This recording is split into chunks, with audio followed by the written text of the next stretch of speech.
तो सर मतलब मैं कहता हूं कि आप इंटीरियर में जाओगे तो रोना आएगा, आपको भी रोना आएगा कि ये लोग रहते कैसे। इनके लोगों की जो दूर मतलब दशा आप देखेंगे सर, इससे पीछे रोड चली गई। नारला कोट रोड बहुत दूर दराज इलाका था।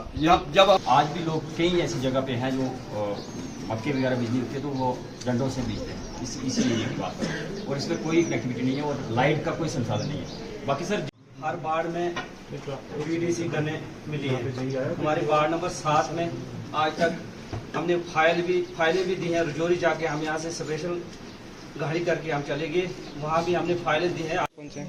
देखिए, आज हमने ब्लॉक मोगला की सबसे रिमोटेस्ट पंचायत खरीचुमा का दौरा किया। इसमें डीआईजी सर, एसएसपी साहब और हमारी डिस्ट्रिक्ट एडमिनिस्ट्रेशन की पूरी टीम यहाँ पे मौजूद थी। अलग अलग इश्यूज़ को लेकर लोगों से बातचीत की गई। लोगों के जो कंसर्न्स थे, यहाँ पे सबसे बड़ा कंसर्न रोड कनेक्टिविटी को लेकर था, जिसको प्रायोरिटी पे लिया गया है। और कल एग्जीक्यूटिव इंजीनियर पीएमजीएसवाई का दौरा भी यहाँ पे होगा और दोबारा चेक करेंगे कि किस रीज़न से ये जो रोड है ये डिले हुई है। और साथ में ही जो बाकी कंसर्न डिपार्टमेंट्स हैं, चाहे वो पानी का, पीने के पानी का मसला हो, बिजली का मसला हो, हेल्थ का हो या स्कूल एजुकेशन का हो, तो सारे इश्यूज़ को हमने नोटिस कर लिया है। और आगे आने वाले जो हमारे जितने भी प्लान्स बनेंगे उसके अंदर इनको इंक्लूड किया जाएगा। हमारी डिस्ट्रिक्ट एडमिनिस्ट्रेशन की पूरी कोशिश है कि लोगों को, ख़ास तौर से जो रिमोट इलाके में लोग रहते हैं, उनको किसी तरह का बेसिक प्रॉब्लम ना आए। जितना भी हम कर सकते हैं लोगों की प्रॉब्लम्स को सॉल्व करने की कोशिश की जाएगी। और इसीलिए आज एक जॉइंट यहाँ पे जो मीटिंग की गई लोगों के साथ, ये एक इसी प्रयास में प्रयास किया। Thank you. इतने दूर दराज एरिया से और इतने दूर दराज एरिया में आना एक मायने रखता है। आप जैसे बोल रहे हो 1947 के बाद फर्स्ट टाइम किसी सीनियर अफसर ने विजिट की है।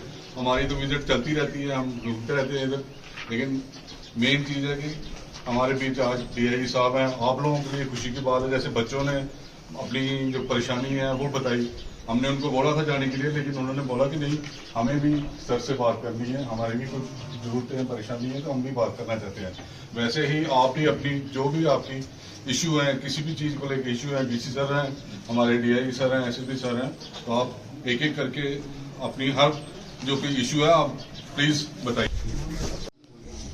तो सबसे पहले मैं डीसी साहब का, डीआईजी साहब का, एसएसपी साहब का बहुत तहे दिल से हरचिमा के लोगों की तरफ से धन्यवाद करता हूं। क्योंकि अमूमन सर मैं भी यहाँ का हूँ और मुझे बड़ा लगाव है, हालांकि मेरी पंचायत नीचे, लेकिन हरचिमा के साथ मेरा बड़ा लगाव है। तो पिछली बार मैंने डिमांड करी थी यहाँ पे एक स्टाफ की, यहाँ पे सब सेंटर में, तो डीएमओ साहब ने मेरे खिलाफ एक नोटिस निकाल दिया। 1 करोड़ रुपया आपने मेरी इंसल्ट कर दी, तो आप मुझे, मेरी बेइज्जती होगी तो मुझे वो 1 करोड़ लीगल नोटिस मुझे। सर बेसिक ये है कि जब हम हरिचिमा में आते हैं, तो जब हम हरिचिमा में आते हैं तो मथियानी से चलते थे, दूसरे दिन जाकर के कोर्ट रोड पहुंचते थे, लेकिन वहां पे रोड पहुंच गई है। हरिचिमा में रोड आज तक नहीं पहुंची। ये रोड जो बनी है ये मैनुअली हाथों से बनाई हुई रोड है लोगों की, और कुछ जो है वो डोनेशन से रोड बनी हुई है। ये कोई किसी सेक्टर में रोड नहीं, ना पीडब्ल्यूडी की है, ना रूरल डेवलपमेंट की है, ना पीएमजीएसवाई में। ये लोगों की खुद बनाई हुई रोड है। जब थोड़ा सा आरडीडी ने बाद में थोड़ा पैसा खर्च किया, जहाँ पे आप देख रहे हो थोड़ा वो कहीं डंगे लगे हैं, कहीं पाइपें डाली हुई है, तो ये आरडीडी डिपार्टमेंट ने डाली। मानसवाई आरडीडी के किसी भी डिपार्टमेंट ने यहाँ पे कोई कनेक्टिविटी का कोई काम नहीं किया हुआ। तो सर एक तो ये मसला है हमारा, इतनी दूर का इलाका सर। नीचे मुझे ये बताओ सर, कहीं टीका लगाना है, डॉक्टर टीका देता है कि आप ये 5 दिन का कोर्स करो, तो 5 दिन में 10 टीके लगेंगे, तो वो टीका लगाने से कहाँ जाएगा? वो ये इनको टीका लगाने के लिए सर 63 में रुकना पड़ता है 5 ये हालत है इनकी। और मैं यही डिमांड कर रहा था, यही ऐसे ही बोला, तो पीएम साहब ने कहा मैं नहीं कर सकता, तो मैंने कहा आप नहीं कर सकते तो आप बैठ जाइए। तो ये कहने से उन्होंने मेरे खिलाफ नोटिस निकाला। सर ये बहुत दूर दराज इलाका है। मैं गाँव के हिसाब से कहूँगा अगर, तो इतना जिसका एरिया सर 4 गाँव बनते हैं, और ये हमारे ब्लॉक की सबसे बड़ी पंचायत है, population wise and area wise सबसे बड़ी। क्योंकि उस समय शायद सेंसिस का ये 3000 का आंकड़ा नहीं पूरा कर पाए थे, 2900 कुछ इनकी पॉपुलेशन थी, तो 2 नहीं बन पाए। आज भी हम डिमांड करते हैं सर, जिसकी अगर कोई सेंसिस अपना इसका डिलिमिटेशन हो, तो कम से कम 2 पंचायतें बने ताकि इनकी डेवलपमेंट हो सके। सर उधर उस साइड में, ये पूर्व की साइड में नारला के साथ जाती है सर, तो ये अपना पूर्व दक्षिण की तरफ हम चले जाते हैं तो रनसू के साथ टच करती है सर। आज भी रनसू के रोड, यहाँ पे रनसू के साथ जो जैनी इलाका है, और हमारी एक बाढ़ है पूरी सर रनसू के साथ, वो वहाँ जहाँ पे आए हुए होंगे, तो ये वहाँ पे भी रोड पहुंच गई है। इनका जो घर है वहाँ पे रोड टच कर रही है, और ऊपर टॉप पे चलिए सर, एक अपना क्या कहते हैं उसको, इखनी टॉप है सर, इखनी टॉप, वहाँ पे बहुत मुश्किल था कि रोड वहाँ पे पहुँच जाए, इखनी टॉप तक रोड पहुँच गई, लेकिन हरिचिमा रोड नहीं पहुँची।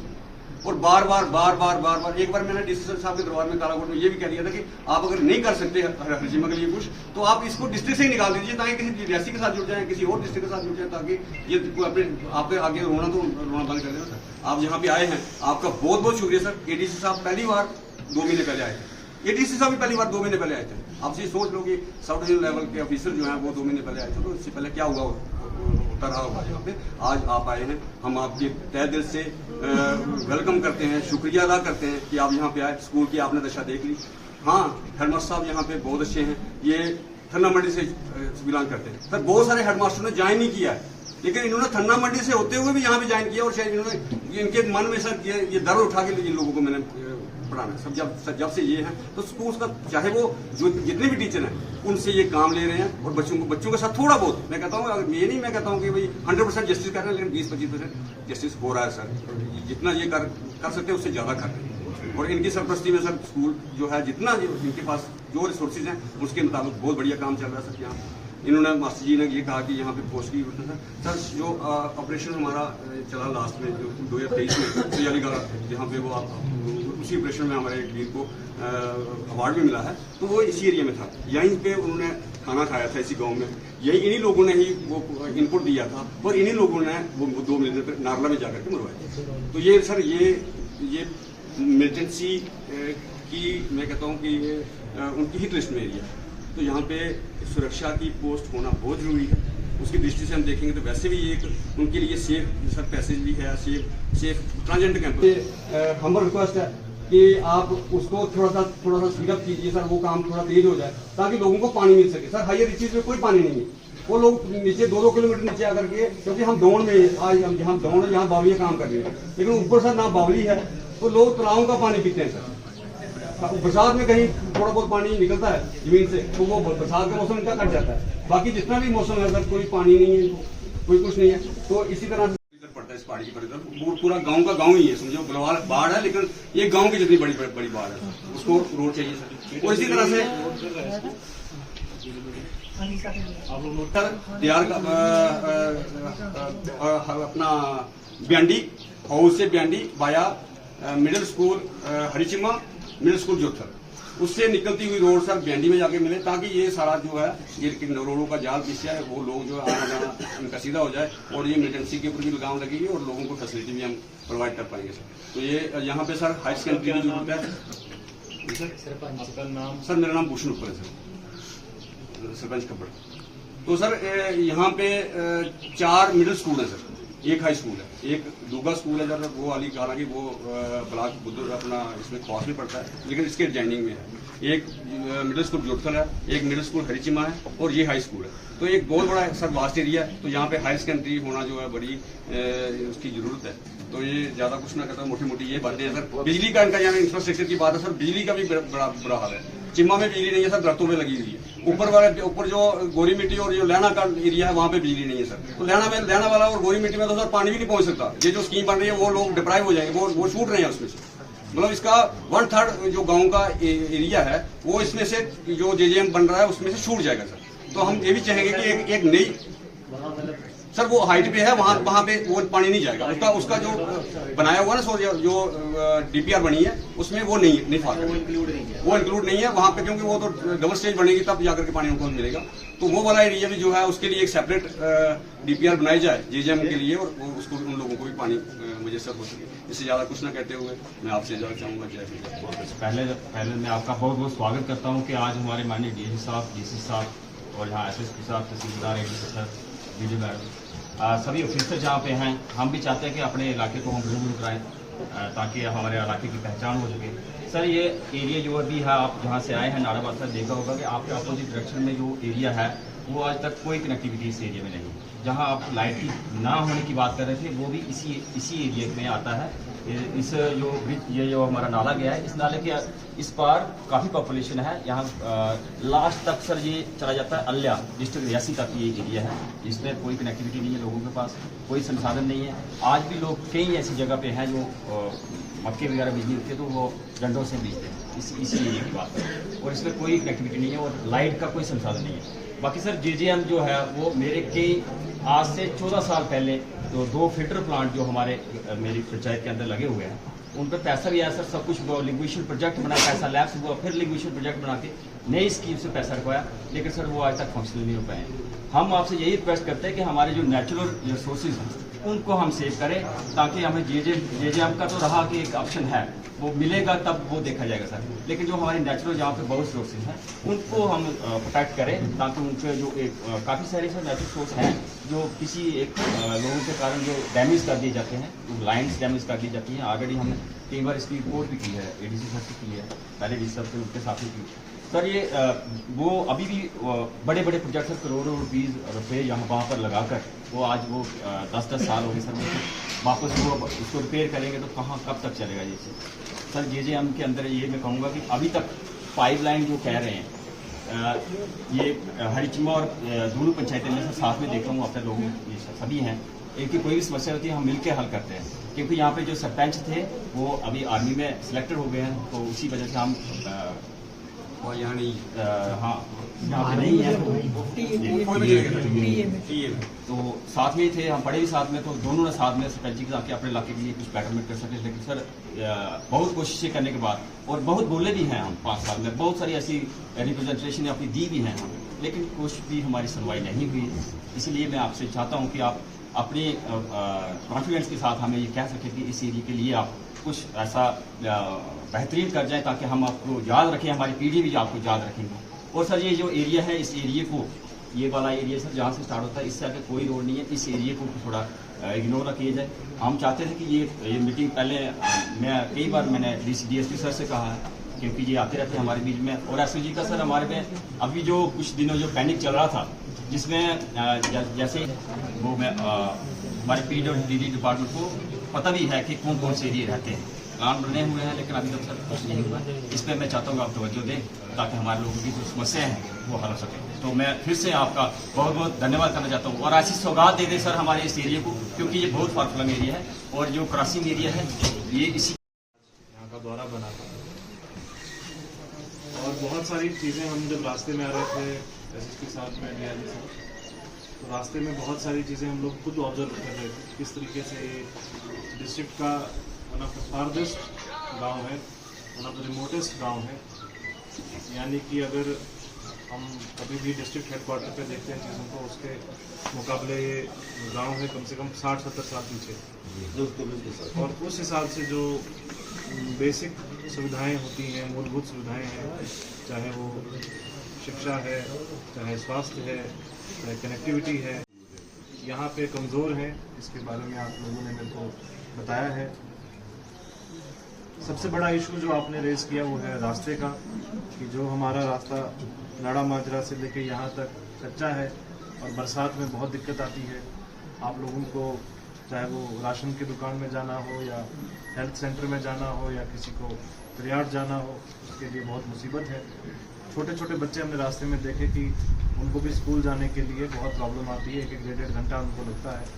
तो रोड कनेक्टिविटी सबसे ज़्यादा प्रायोरिटी है, और ये हमारी डिस्ट्रिक्ट एडमिनिस्ट्रेशन की कमिटमेंट है कि जिस भी स्कीम में इसको करना पड़ेगा, रोड कनेक्टिविटी को हम करके देंगे। इसमें जो पॉसिबल होगा, जिस तरीके से करना है वो हमारी जिम्मेदारी है, लेकिन ये रोड कनेक्टिविटी एस्टेब्लिश हो जाएगी। इसके लिए जो भी काम करने की ज़रूरत है उस पर ज़िला प्रशासन पूरी तरह से काम करेगा। दूसरा जो एक इशू यहाँ पे रेज किया गया है वो है स्कूल एजुकेशन का, कि हाई स्कूल सिर्फ एक है और हायर सेकेंडरी स्कूल जाने के लिए भी 15-20 किलोमीटर दूर जाना पड़ता है। तो नेचुरली जब मैं आंकड़े देख रहा था हरिचुम्मा के 2011 के सेंसस में, यहाँ का जो लिटरेसी रेट है वो सिर्फ 27% था, और अगर फीमेल लिटरेसी है तो सिर्फ 9% था। तो अगर मेरे को लगता है कि पूरे कंट्री में ऐसी जगहें हैं जहाँ पे इतना लिटरेसी रेट कम नहीं होगा, वो हमें दूर करना है। उसके लिए जो स्कूल एजुकेशन डिपार्टमेंट है, उसके साथ साथ जो हमारा रूरल डेवलपमेंट डिपार्टमेंट है, मिलके अभी एक प्लान तैयार कर रहा है, जिसमें जो डिस्ट्रिक्ट कैपेक्स का प्लान है उसमें जहाँ पे भी जो कमियां हैं, चाहे वो टॉयलेट की कमी है, चाहे बाउंड्री वॉल है, चाहे किसी एडिशनल क्लासरूम बनाना है, सारी के सारी कमियों को इस बार इस प्लान में रखा जाएगा। आते ही मैंने वीडियो मैडम को पहले बताया कि स्कूल एजुकेशन को हम सबसे टॉप मोस्ट प्रायोरिटी रखेंगे, क्योंकि छोटे छोटे बच्चे हैं, स्कूल में जाएंगे, वहाँ पे अगर टॉयलेट नहीं होगा तो वो स्कूल नहीं जा पाएंगे, या क्लासरूम में क्लास नहीं होगी तो टीचर नहीं आएंगे। ये जो चीज़ें हैं इंफ्रास्ट्रक्चर के रिगार्डिंग, वो इसको हम आने वाले 5-6 दिन के अंदर अंदर प्लान में इंक्लूड करके इसी साल के इसी फाइनेंशियल ईयर में कंप्लीट भी कर देंगे। तीसरा जो इशू रेज किया गया है वो है पानी का, और आपने बिल्कुल सही कहा है कि जो जल जीवन मिशन की स्कीम की गति है वो पिछले कुछ महीनों में कम हुई है। ये हर जगह पे हुई है। एक हाउस कमेटी की भी इसमें रिपोर्ट बन रही है, और जगह जगह पे अलग अलग प्रॉब्लम्स आई हैं। कहीं पे वाटर का जो सोर्स है वो ड्राई हो गए, लेकिन उसके बावजूद अगर यहाँ पे बताया गया है कि नेचुरल वाटर सोर्सेज हैं, और नेचुरल वाटर सोर्सेज को हम लोग टैप क्यों नहीं कर पाए हैं। मैं चाहूँगा इसमें जेई साहब जो है सारे वार्डों का खुद दौरा करेंगे और मेरे को रिपोर्ट देंगे कितने वाटर सोर्सेज हैं और आपने कितने सोर्सेज को टैप किया। ये रिपोर्ट मेरे को 1 हफ्ते के अंदर अंदर आ जानी चाहिए। डीसी साहब इसको प्लीज मॉनिटर करेंगे, जेई साहब खुद दौरा करेंगे इन सभी स्प्रिंग सोर्सेज का कि उनको कितने सोर्सेज को टैप उन्होंने किया है। और जो यहाँ पे जल जीवन मिशन के अंदर जो आपकी पानी समिति है, क्या पानी समिति को अपने फील्ड टेस्टिंग किट्स डिस्ट्रीब्यूट किए हैं, वो पानी का खुद टेस्ट कर रहे हैं, ट्रेनिंग हुई है, ये सारी चीज़ें इनकी रिपोर्ट आप जेई से कंसर्न से ले लेंगे। चौथा इशू रेज किया गया था पावर का, बिजली की कनेक्टिविटी का, कि कुछ जगहें हैं जहाँ पे बिजली कनेक्टिविटी बिल्कुल नहीं है, और कुछ जगहों पे पोल जो है वो लकड़ी के हैं, कहीं पे टूट गए हैं। लकड़ी वाले पोलों का मसला ये हर जगह था, ये सिर्फ इस गांव का मसला नहीं था, ये जगह जगह पे था। उसके लिए एक स्कीम बनाई गई थी कि रिप्लेसमेंट ऑफ वुडन पोल्स के रिगार्डिंग, उस पर काम चल रहा है, काम शुरू हो गया है। और जितनी रिक्वायरमेंट यहाँ के पोल्स की है वो एक्जियन साहब को मैंने अभी बता दिया है कि यहाँ को प्रायोरिटाइज करें, और ताकि कहीं पे भी ऐसा ना हो कि बिजली नहीं हो। और जिन गाँव में, जिन मोहल्लों में, जिन घरों में बिजली कनेक्टिविटी है ही नहीं, मेरी उनसे दरख्वास्त है कि आज इस कैंप के नाते आप यहाँ पे डिटेल दे दें, ताकि जो हमारा प्रोसीजर होता है अप्लाई करना है बिजली कनेक्शन का, वो सारा काम एडीसी साहब के लेवल पे हो जाएगा, और आपको खुद किसी को जा के जेई के पास जाना नहीं पड़ेगा। वो सेंट्रली एक बार कैंप करके सभी लोगों का बिजली कनेक्शन का एप्लीकेशन लेके बिजली कनेक्शन कम से कम 15 दिन के अंदर अंदर मुहैया करना है, किसी भी तरीके से पॉसिबल करना है। बिजली कनेक्शन देना ये एक बहुत ज़रूरी चीज़ है। पांचवा मसला जो था वो राशन का मसला बताया गया कि राशन, शबीर साहब ने बताया कि राशन के लिए 15-20 किलोमीटर जाना पड़ता है, और सुबह से शाम तक वहाँ पे आप इंतज़ार करते हैं तो आपकी दिहाड़ी का लॉस होता है, वेज लॉस होता है, उस कारण से कोई मतलब नहीं रहता। उसके लिए भी देखा जाएगा नॉर्म्स के अंतर्गत कि अगर गांव के अंदर ही राशन डिपो खोला जा सकता है तो वो नॉर्म्स के अंतर्गत देख के आज शाम को इसके बारे में जो सूचना है वो एडीसी साहब को दी जाएगी। और जो भी राशन के मसले में और किया जा सकता है, चाहे वो फिंगरप्रिंट, थंबप्रिंट वाला इशू है, उसके ऊपर भी ऑलरेडी एक किया गया है सरकार के द्वारा कि इसमें वो किसी को नॉमिनेट कर सकते हैं। अगर कोई बूढ़ा व्यक्ति है, उसके घर पे उसका बेटा या कोई घर पे कोई और व्यक्ति है जो जाके राशन कलेक्ट कर सकता है, वो नॉमिनेट कर सकता है, उसमें उसको जो वृद्ध व्यक्ति है उसको जाने की ज़रूरत नहीं है। तो ये भी एक स्कीम है, शायद लोगों को मालूम नहीं होगा। इसके अलावा इस यहाँ पे आप लोग इकट्ठा हुए हैं, 2-3 चीज़ें हैं जो अभी सरकार जो यूटी एडमिनिस्ट्रेशन है वो काम कर रहा है। एक मिशन युवा करके अभी स्कीम चल रही है, उसमें सभी यूथ के लिए एक अच्छी अपॉर्चुनिटी है कि अगर आपको कोई आइडिया है बिजनेस का, यहाँ पे चलिए उस तरीके का बिजनेस नहीं खुल सकता, लेकिन छोटा मोटा आप अपने लेवल पे कुछ करना चाहते हैं, उसमें 1 लाख का जो नैनो उसमें एक सब्सिडी अमाउंट है वो मिल सकता है। तो वो भी हमारा फोकस है कि ऐसे एरियाज़ को फोकस किया जाए। सेल्फ हेल्प ग्रुप्स में महिलाओं को ट्रेनिंग दी जा रही है अपना कारोबार करने के लिए। यहाँ पे जितना मैंने पता किया है कम है, तो ऐसे महिला स्वयं सहायता समूह को बढ़ाने के लिए भी आप लोगों के बताना है लोगों को कि कोई अगर महिला अपना रोजगार शुरू करना चाहती है वो भी आप लोग उसमें इकट्ठा करें। और तीसरा हमारी एग्रीकल्चर की स्कीम है HADP, holistic agriculture development programme. उसमें जितना मैं देख पा रहा हूँ यहाँ पे एनिमल हस्बेंड्री, शीप हस्बेंड्री, ऐसी बहुत सारी चीज़ों की ज़रूरत यहाँ पे है। और अगर आपको अप्लाई करना है उसके लिए भी आप ऑनलाइन ही अप्लाई करने के लिए नियरेस्ट किसान खिदमत घर है यहाँ पे पता करिएगा किसान खिदमत घर, तो वहाँ पे आपको इसके बारे में जानकारी मुहैया हो जाएगी। और जो कंसर्न ऑफिसर्स हैं, अब आज हमने रिवाइज किया है कि जो सीनियर ऑफिसर्स इन महकमों पे हैं इनको भी भेजा जाएगा हफ्ते के बाद, 10 दिन के बाद, ताकि फॉलोअप होता रहे। और जो भी चीज़ें आज यहाँ पे आप लोगों ने उठाई हैं उनके ऊपर सीरियस काम किया जाएगा। यही कोशिश की जाएगी डिस्ट्रिक्ट का चाहे रिमोटेस्ट कॉर्नर है, लेकिन जो मूलभूत सुविधाएं हैं वो हर जगह पूरी मिलेंगी। मैं फिर से एक बार डीआईजी सर का, एसएसपी साहब का, एडीसी साहब का, यहाँ पे मौजूद सभी सीनियर ऑफिसर्स का और आप लोगों का शुक्रगुजार हूँ कि आप लोगों ने अपना टाइम निकाला और आज इस बैठक में सम्मिलित। बहुत बहुत धन्यवाद।